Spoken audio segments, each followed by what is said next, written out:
La pandemia es lo que la gente quiera definir como pandemia, porque ya sabes que se han reestructurado los contenidos de una pandemia. En general, los médicos lo que siempre hemos entendido, y la gente en general lo que ha entendido por una pandemia, es una afectación de tipo infeccioso, una enfermedad de tipo infeccioso, que afecta a muchos países y que genera una gran mortalidad o que afecta a mucha gente. Eso es lo que clásicamente se entendía como pandemia. Luego, si cambiamos los términos de lo que es, pues a lo mejor definimos como pandemia, por ejemplo, no sé, la afección por caries, que es muy frecuente, la mitad de la población mundial tiene caries, podría ser una pandemia. Efectivamente, muchos médicos pensamos que gran parte de la incidencia de lo que ha llenado los hospitales en esto que se ha llamado la tercera ola han podido ser cuadros catarrales o gripales de otros años, a los cuales, por ahora por protocolo, a todo lo que ingresa en el hospital se le hace una PCR, porque los hospitales están separados en zona COVID y zona no COVID. Y la forma que se ha elegido para distinguir si una persona es COVID o no COVID es una PCR, con las limitaciones que eso tiene. Sin duda, es muy probable que gran parte de los que han tenido afección catarral o gripal, como han sido de otros años, pues hayan sido etiquetados como COVID y hayan sido contabilizados como COVID, y por eso ha habido mucho COVID y no ha habido gripe. Pero en el transcurso clínico de estos pacientes sí que hemos visto que no eran los COVID que veíamos en primavera, sino más bien parecían unas complicaciones de cuadros catarrales o gripales, un tipo gripe, la gripe estacional. Es un parámetro, la incidencia acumulada, que se ha utilizado para definir la evolución de la pandemia. Lo que sucede es que ya para dar los datos de incidencia acumulada se están basando en unas pruebas que ya vienen siendo denunciadas como no aptas para definir el estado de afectación de la sociedad, que son las PCRs. Se ha equiparado PCR positiva a paciente, y eso ya médicamente no se sostiene. Hasta la propia OMS ha reconocido que cuando aumenta la prevalencia disminuye la sensibilidad de las pruebas. Pero ya lo sabíamos de antes, porque clínicamente hemos visto gente con PCR positivas que estaban totalmente asintomáticos, y viceversa, gente que a lo mejor estaba muy afectada y sin embargo tenía una PCR negativa. Por eso lo importante no es la PCR, es la situación clínica del paciente. En general, los médicos lo que van buscando son medidas médicas, y muchas veces pecamos de no avisar de las medidas preventivas, como son una vida saludable, salir al sol, pasear, sonreír, los abrazos, que son muy terapéuticos. Pues esto todo se ha prohibido. Entonces se tiende más a poner química, a poner unas medidas, barreras físicas, en definitiva contribuir al aislamiento social, que eso también lo estamos viendo, está trayendo muchas consecuencias negativas. Por eso fomentar las medidas positivas de salud, claro que son importantes, y ahí no se ha hecho nada de hincapié. Ciertamente, una de las cosas que más he hecho en falta en el desarrollo de este año que llevamos de pandemia de coronavirus ha sido voces autorizadas médicas, es decir, personalidades médicas que digan qué es lo que está pasando, porque no hemos visto pronunciarse a los verdaderos médicos, a los médicos asistenciales, médicos epidemiólogos, sobre lo que está pasando en los hospitales, lo que ha pasado.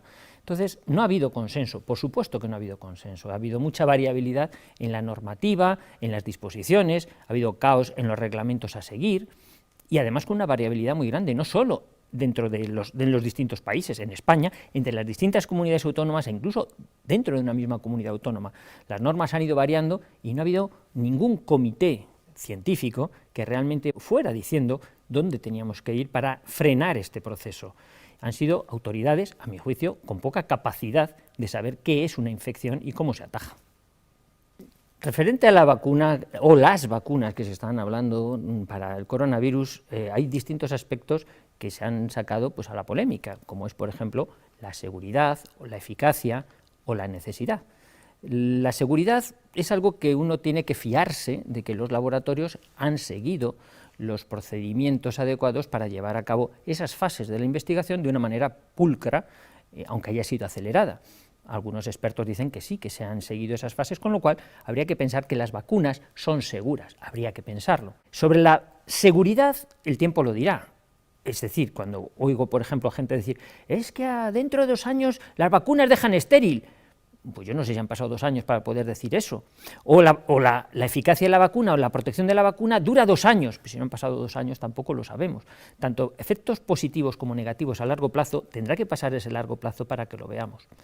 Mi debate principal con el tema de las vacunas es sobre la necesidad de una vacuna para tratar una infección que tiene una tasa de letalidad del 1% y en gente mayor.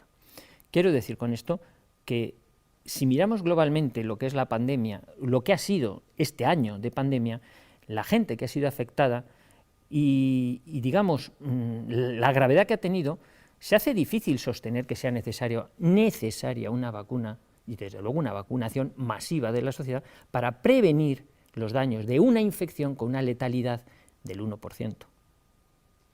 Hubo un documento, o ha habido varios documentos, y uno de ellos especialmente me llamó la atención, de unos expertos en epidemiología, en virología, que decían, y lo dicen textualmente, que la única forma de inmunizar a la población es la vacunación masiva. Me sorprendió, digo, porque es una frase altamente cuestionable. Desde luego no hace falta saber medicina, hace falta saber un poquito de historia de la medicina para darse cuenta que antes de la era de las vacunas, que estamos hablando 200 años para acá, la sociedad, la humanidad se infectaba, no pensemos solamente en la peste bubónica que se llevó 1/3 de la población europea, vamos a hablar de otras pestes y otras infecciones que ha habido a lo largo de la historia, y sin necesidad de vacuna, la humanidad sobrevivió en el sentido de que se inmunizó. Desde mi punto de vista y desde el punto de vista epidemiológico, no es imprescindible una vacunación para adquirir inmunidad. Y de hecho, estábamos hablando de que si la infección de 100 personas que se infectan, una muere, quiere decir que el 99 restante se infecta, pero no se muere y se queda inmunizado. Porque eso es lo que es así en general en todas las infecciones, sobre todo en las víricas, dejan una inmunidad. De hecho, Merck, la empresa laboratorio, se retiró de la búsqueda de una vacuna y alegaba esto precisamente, que no iban a conseguir ninguna vacuna que consiguiese una mejor inmunización que el pasar la enfermedad. Yo creo que en el interés de los gobiernos por promocionar o por estimular a la población a que se ponga la vacuna, puede haber distintos intereses en los cuales prefiero no entrar, son más de geopolítica o estrategia, pero desde luego como médico yo creo que necesidad médica no existe. ¿Por qué? Pues por lo que hemos dicho de la afectación. Si el grado de afectación en la sociedad no ha sido tan grande. Quiero mostraros una cosa, ¿no? Fijaros, esto es 1 metro, ¿verdad? Estos son 47 centímetros. 47 centímetros, pensemos que cada centímetro es 1 millón de habitantes, son los 47 millones de españoles. Han muerto medio milímetro, es decir, el resto no se han muerto, no nos hemos muerto. Se calcula que alrededor de 10 centímetros, unos 10 millones, pueden haber pasado la enfermedad. Dice, ellos se han muerto, pues medio milímetro. Yo como médico estoy preocupado por los que están vivos, no por los que se han muerto, no por el medio milímetro que se ha muerto. Y los que están vivos, lo que están es muertos de miedo, que es el principal problema que el coronavirus está causando en este momento, el miedo. O sea, no es un problema que se solvente en los hospitales, porque los hospitales a día de hoy no tenemos grandes problemas por el tema del coronavirus, y a los pacientes que tenemos se les trata. O sea, que en principio hay que pensar en la afectación general. Mi pregunta sería, ¿es necesario vacunar a todos estos por este medio milímetro que han fallecido? Ese es un debate para la cuestión médica. Y eso es epidemiología, y es hablar en términos epidemiológicos y médicos, no políticos. Yo creo que en el tema de la vacunación obligatoria, inicialmente salió como voluntaria, o ha salido como voluntaria, o sigue todavía vigente como voluntaria. En ese carácter de voluntariedad están imperando diferentes presiones para que la gente se vacune, de índole laboral. Si no te vacunas, no te renovamos el contrato, aquí no puedes trabajar, etcétera, etcétera, ¿no? O viajar, la tarjeta verde sanitaria que se pretende implantar. En definitiva, son presiones, usted seguirá siendo libre voluntariamente, pero evidentemente está conminado, está forzado de alguna manera, si quiere estar integrado en la sociedad, tiene que vacunarse.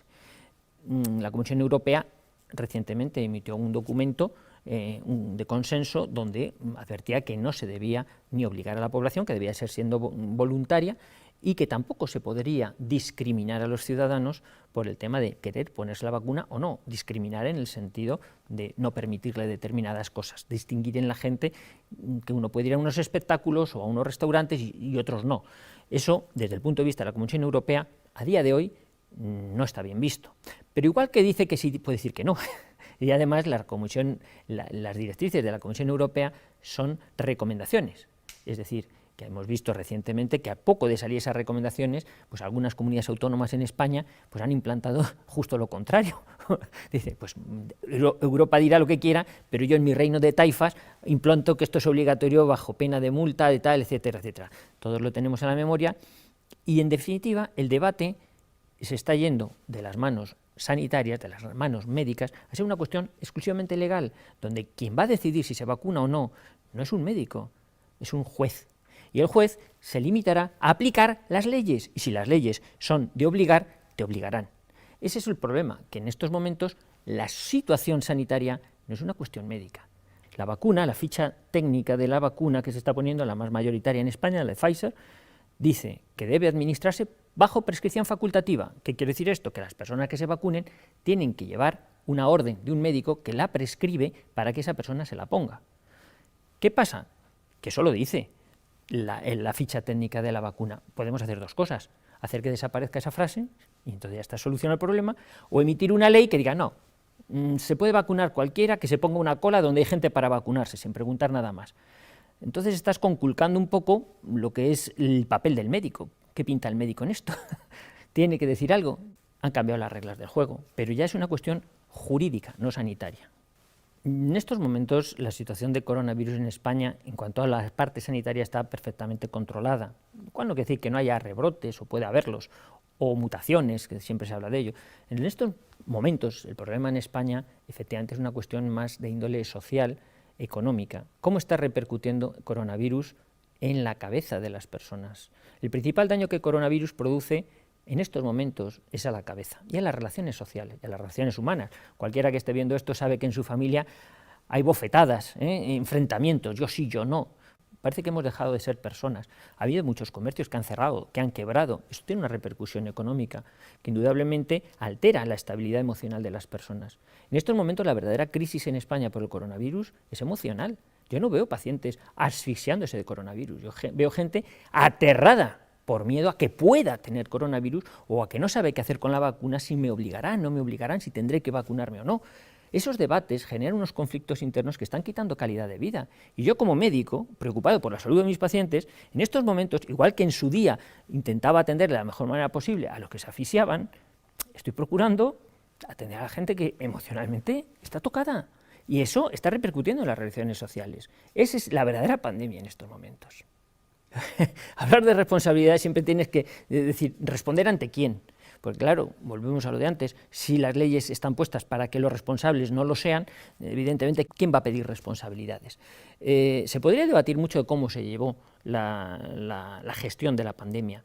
Incluso se podría decir materialmente dónde estuvo el comité de expertos que debía haber atendido esto. Brilló por su ausencia. Entonces, sí, hay muchas cuestiones que legalmente se pueden ver a la hora de decir qué responsabilidades hay detrás de todo esto. Mismamente los médicos o los colegios de médicos que han dicho o que han dejado de decir, porque también se peca por omisión. Al dejar de decir es importante porque ha habido muchas consecuencias. ¿Quién va a analizar esas responsabilidades? Supongo que los jueces. Y los jueces nuevamente aplicarán el derecho, porque no lo crean, lo aplican, y si el derecho está torcido, pues malamente se va a hacer justicia. La situación de coronavirus en España lo que ha creado es esa tensión social que hace que la gente tenga miedo a dar su opinión para no granjearse enemistades. Esa es la principal censura, que no hay libertad de expresión, porque si dices lo que piensas, puede ser que te generes enemigos en la censura, incluso en la agresión verbal o física, porque piensas de forma diferente. Eso es grave, eso es hay que hacerlo estudiar en la sociedad. Una sociedad que se ha transformado en miedosa.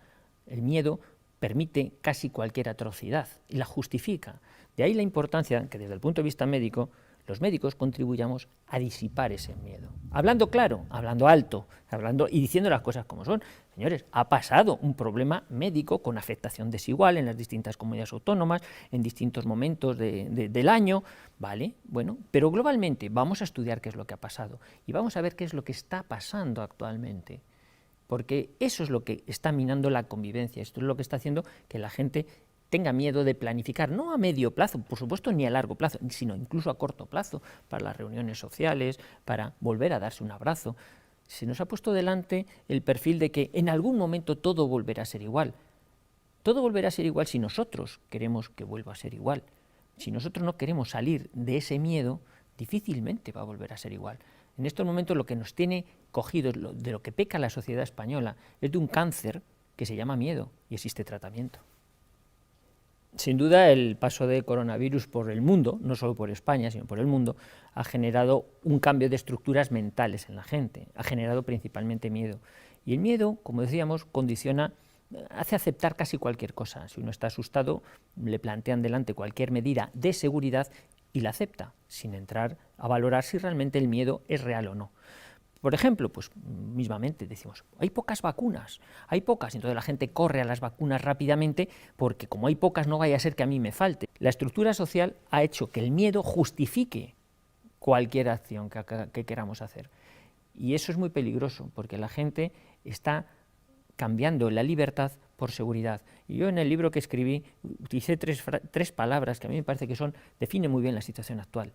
Besaremos nuestras cadenas. La gente estará contenta con estar amarrada, con que la confinen en su casa, porque se sentirá protegido, porque fuera existe algo muy malo, que se llama libertad, que se llama aire puro, y entonces es malo salir, porque las autoridades lo han dicho. Y esa conciencia de rebaño es privación de libertad y orienta a lo que probablemente está en la mente de los que dirigen todo esto, es el transhumanismo, es cambiar a las personas, es que las personas abdiquen de su libertad y además con agradecimiento. Decía Julio Verne que lo que unos hombres puedan imaginar, otros lo podrán realizar. Es decir, sí que es cierto que ha habido muchas voces diciendo, bueno, estamos yendo hacia un mundo feliz de Aldous Huxley y tal. Bueno, pues no lo sabemos. Lo que sí que es cierto es que el cambio social está propiciando ese cambio de conducta en la gente, está haciendo que la gente adopte unas medidas y algunos piensan restringir su libertad porque van a estar más seguros y yo no sé hasta qué punto eso va a condicionar que las personas sean más felices. Yo lo que aprecio actualmente, lo que voy viendo en el día a día, es que la gente cada vez está más mustia, más triste, más apagada, más agresiva, somatiza más. Vemos mucho en la consulta pacientes con problemas psicosomáticos, es decir, cómo me afecta este nerviosismo y este estrés mantenido a mi salud, problemas de diarrea, de estreñimiento, de insomnio, y esto baja el rendimiento de la gente en los trabajos están cambiando hacia una despersonalización, el teletrabajo, es ir prescindiendo del ser humano para que las máquinas tomen su lugar y en definitiva hay que mentalizarse para eso, entonces a lo mejor como dicen los promotores de todo, a lo mejor sobra gente en el mundo, y esto es muy triste. Es pensar en un paradigma de una sociedad que la estamos creando al hilo del miedo, y el miedo, como digo, justifica casi cualquier cosa. Se ha hablado mucho de la visita de los representantes de la OMS a China. Cuando uno quiere enseñar su casa, enseña lo que quiere enseñar, no enseña los trapos sucios. Muchas veces países como China pues te pueden enseñar, o países, no solo países, sino instituciones que no quieren enseñar sus trapos sucios, te van a mostrar lo bonito que lo tienen. Incluso te van a dar el informe redactado. Mira, tú directamente llévate este informe, que es lo que nosotros queremos que digas de tu visita. Entonces realmente hay que sopesar mucho si la información que dan esos informadores es una información que ya estaba producida, incluso antes de darse la visita. Te van a enseñar lo que quieras. Ese es el mundo de la información y de la desinformación que nos ha llevado a donde estamos. ¿Hasta qué punto la información que recibimos coincide con la realidad o es una ficción? Y en eso, por ejemplo, los chinos son expertos, ¿no? en formular historias que luego te las crees o no te las crees. Nadie se creyó nunca que en Wuhan o en China hubiera habido 3.500 muertos. No, eso no es aceptable. Y como eso, pues tantas cosas, porque quien hace un cesto hace cientos, y te han engañado una vez, te pueden engañar muchas más. Claro que hay solución, yo creo que sí, pero tiene que ser con una estrategia diferente a la que se está empleando. Es decir, si la estrategia es generar miedo en la sociedad, quizá la estrategia para salir de esta situación en la que estamos sea lo contrario, es ironizar con respeto de la situación que hemos creado, reírnos un poco de nuestro propio miedo.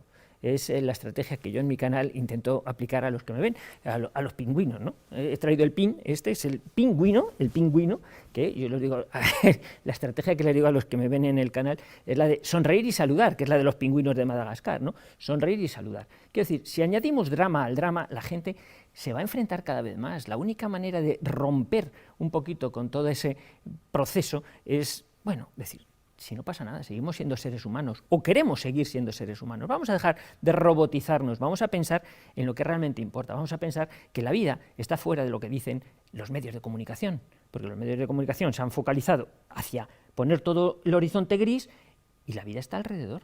sacar la vista del microscopio este que nos han puesto para ver bichitos, ¿cuántos bichitos? ¿Cuántos bichitos? No, porque la realidad y el futuro está alrededor. Deja de ver el microscopio, apaga la tele y dedícate a ver a los demás y busca su sonrisa, que está detrás de la mascarilla. Si quieres ver más contenidos de Alto y Claro TV, suscríbete a nuestro canal de YouTube.